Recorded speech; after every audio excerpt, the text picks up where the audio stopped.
বিয়ের জন্য মেয়ে দেখতে গেছি, পছন্দ হইছে। পরের দিন শুনি মেয়ে বয়ফ্রেন্ডের সাথে পালাইছে। দ্বিতীয় মেয়ে দেখতে গেছি, গ্রামে ঢুকতে পারি নাই। মেয়ের বয়ফ্রেন্ড দল বল নিয়া কইল গাড়ি ঘুরাবি নাকি বাংমু। তৃতীয় মেয়ে দেখলাম, বিয়ে প্রায় কনফার্ম, কেনাকাটাও শেষ।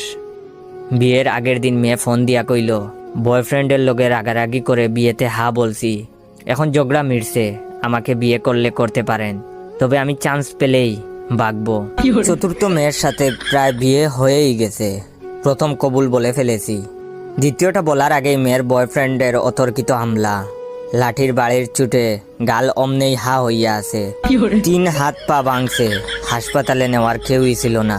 পঞ্চম মেয়েকে দেখতে আমাকে হাসপাতালে রেখেই বাপ মা মেয়ে দেখতে গেছে। মেয়ের বয়ফ্রেন্ড হাসপাতালে আইসা আমার বাকি পাটাও ভাঙছে। আপনারা আরো অ্যারেঞ্জ ম্যারেজের আশায় বইসা থাকেন, প্রেম কইরেন না। তবে আমি মনে মনে সিদ্ধান্ত নিয়ে ফেলেছি, এই জীবনে আমি আর বিয়ে করব না। তবে আপনারা কমেন্ট করে বলবেন আমি কি ষষ্ঠ মেয়ে দেখতে যাব নাকি এভাবে সিঙ্গেল